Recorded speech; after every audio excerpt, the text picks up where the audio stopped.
Kalau ditanya siapa yang cari panggung, ya Rosuryo dan kawan-kawan. Pindah-pindah itu tempatnya cari panggung itu. Saya nggak usah cari panggung. Silakan saja. Panggung udah cari ada panggung, sendiri. Inilah Semar ini cari panggung nih. Sudah melihat, sudah bisa menilai bagaimana proses ini berjalan dan lain sebagainya. Dan saya rasa orang sudah bisa lihat ya, bahwa ternyata Rosuryo bukan mencari kebenaran. Waktu itu kita tahu ya, dengan lantangnya Rosuryo sampaikan, perlihatkan saja, tunjukkan saja, selesai. Tunjukkan saja, selesai. Diuji. Terus kalau tunjukkan ngapain juga gitu. Terus saya sampaikan, kalau ditunjukkan, saya bilang tidak akan menyelesaikan persoalan. Betul kan, tidak menyelesaikan persoalan. Saya sudah ngomong dari awal juga. Nggak selesai juga. Nggak Pasti mungkin minta, cuma ditunjukkan. Ya, lagi uji, setelah diuji nanti Brin nanti nggak menguntungkan lagi. Dia nggak percaya lagi, dianggap bahwa ini bagian juga dari konspirasi dan lain sebagainya. Jadi maksud saya selalu ada narasi-narasi membangun seolah-olah memang proses ini jika tidak menguntungkan Rosuryo itu proses yang salah. Nah, padahal sejak awal saya tangkap yang tadi dulu ya. Apakah misalnya tadi Mas Semar bilang bahwa apapun prosesnya akan jadi pertanyaan oleh Mas Suryo.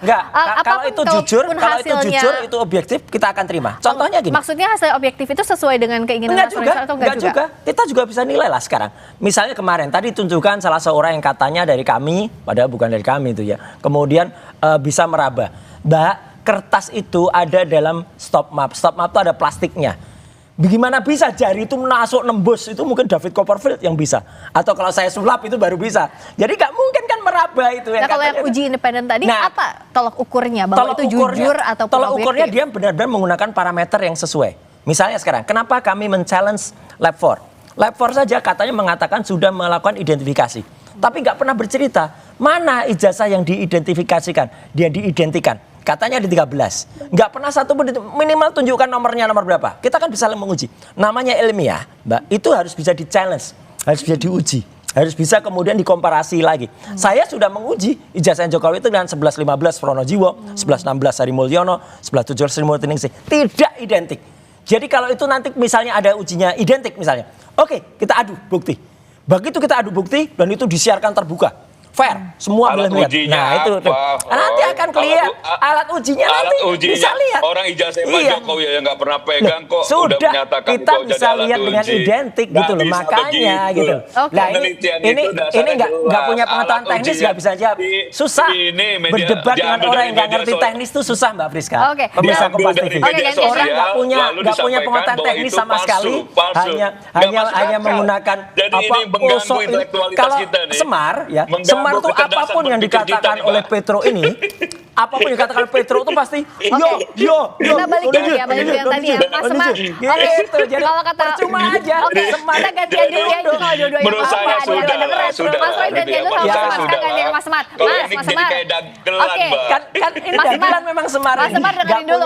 Jadi kalau tadi kata Mas Suryo, itu sebenarnya ujinya tidak jelas. Menurut Mas Semar tuh kayak gimana sih? Yang harusnya dianggap objektif itu kayak gimana? Gajah nggak punya ijazah. Ya kan yang objektif itu kan jelas, Mbak. Dia mau menguji ijazah itu asli atau palsu. Ijazah yang benar. Ijazah yang ada di Pak Jokowi diuji sama Pak Roy. Nah, ini Roy belum pernah pegang, apalagi nguji tiba-tiba menyatakan palsu. Ini kan gak bakal sehat kita nih. Oh ya, hipotesis itu boleh. Lo gimana? Kita peneliti. Dengan lantangnya menyampaikan. Ya peneliti juga ada juga metodologinya dan lain sebagainya. Masa alat ujinya? Daripada dia kan gak ngerti apapun. Teknologi gak ngerti. Fotografi gak ngerti. Komputer gak ngerti. Mendebat yang kita ngerti teknologi. Aduh, konyol dah. Nah, kasihan ya, Mbak. Mas Roy ini merasa si paling ngerti. Merasa si paling ngerti mana? Tapi kita tahu semua bagaimana Rosuryo dan saya nggak akan sebut itu lagi. Petro ini tahu semua bagaimana Rosuryo. Gimana? Semar. Tapi saya curiga waktu zaman sekolah dulu Rosuryo dari SD sampai dia kuliah tidak pernah diajarkan nyanyi lagu Indonesia. Ini kita jangan bahas personal saling tuding masing-masing deh. Sekarang balik lagi ke kasusnya ya Mas Semar sama Mas Roy ya. Oke, udah ya. Oke, kita balik lagi ke kasusnya. Nah, untuk kasusnya ini, next-nya itu Mas Roy, kalau uji independen ini apakah dilakukannya nanti hanya bisa dilakukan saat di tahap pengadilan atau sekarang? Enggak, sebelumnya boleh. Jadi supaya lebih panjang. Kalau pengadilan itu kan waktunya sangat mepet.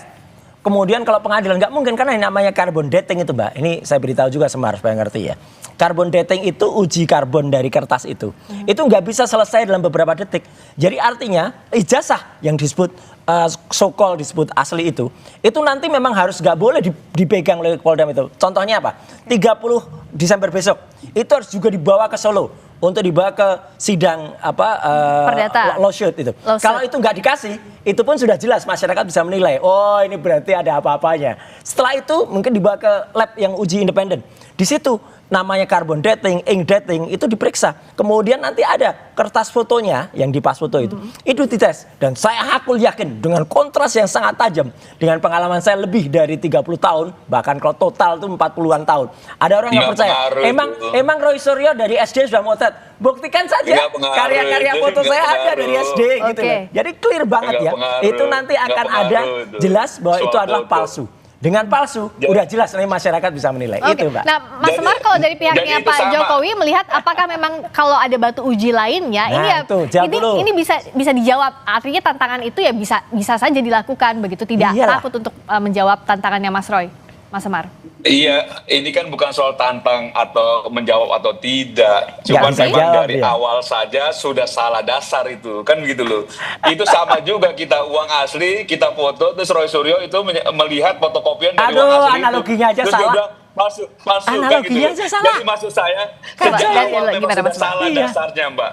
Sejak awal dasarnya sudah salah. Jadi sebenarnya penelitian ini Mas Roy Suryo itu baru pengen dia mulai nih ketika dia lihat wujudnya memang ada di jasa Pak Jokowi. Makanya sudah sekarang kita lihat. Kan harus dilihat tuh Mbak, apakah betul seperti yang dilakukan oleh forensik Polda Metro misalnya, jenis kertasnya dan lain sebagainya, itu penelitian dari segi forensik yang betul. Ayo lakukan saya depan apa yang teliti? Udah kita teliti, jelas. Makanya kita bisa katakan Andi Aswan itu bohong, Dian Sandi itu juga salah. Ya, Joshua Sinambela itu juga bohong. Memperlihatkan sebelumnya pada Roy Suryo, jadi dia tidak bisa juga. Udah deh, kalau debat gini dengan orang-orang yang ngerti aja deh. Ini nggak ngerti susah. Susah, Mbak. Iya. Memang begitu. Semar, kamu ngikutin Petro aja kemana-mana gitu ya. Oke, gimana? Apa yang dikatakan Petro ngikut aja gini ya. Digendong Petro ini Semar ya. Sakit ini jiwanya. Oke. Sekarang kita balik lagi ke kasus. Ini kayaknya di tengah-tengah debat pasti akan saling sindir satu sama lain nih. Dicolek-colek dulu nih. Saya ke Mas. Nah, ini kalau soal kasusnya, jadwal pemeriksaan berikutnya sudah ada atau belum? Belum ada. Gelar kasus kemarin? Belum ada. Tapi kalau yang permohonan uji independen itu dikabulkan atau tidak? Sudah kita ajukan suratnya. Tapi belum ada feedback? Belum ada. Termasuk kan baru kemarin suratnya. Termasuk juga pengajuan beberapa ahli yang kemudian menguntungkan kita atau saksi-saksi itu juga baru. Dan kalau fair, semua harus termasuk juga pemeriksaan terhadap 5 teman-teman lain yang masuk dalam klaster 1. Itu kan juga diperiksa. Apalagi ada 1 yang belum diperiksa sama sekali, kok sudah jadi tersangka, kan kasihan juga dia. Belum diperiksa sama sekali, sudah jadi tersangka. Tapi jadwalnya belum ada berarti ya? Jadwalnya belum ada, makanya Semar ini ngikut aja nanti perintah dari Petro. Semar, kamu ngikutin Petro. Ini udah kebolak-balik dalam cerita pewayangan tuh. Oke. Nah, jadi kita tunggu berikutnya jadwal pemeriksaannya kapan. Makanya nanti insya Allah di Tanah Suci akan saya doakan Roy Suryo semoga tabah dan kuat menghadapi ujian berat ini lah. Ya, oke. Kita akan tunggu nanti jadwalnya apa, pemeriksaannya. Kalau sekarang libur akhir tahun dulu, tarik nafas dulu Mas Roy-nya, tarik nafas juga Mas Semarnya. Untuk kita lanjutkan lagi kasusnya ini seperti apa. Kalau sudah gelar perkara khusus berikutnya apakah akan lengkap berkas penyidikannya atau tidak. Terima kasih Mas Roy, terima kasih juga Mas Semar. Selamat Natal juga bagi yang merayakan, Mbak. Terima kasih. Selamat malam.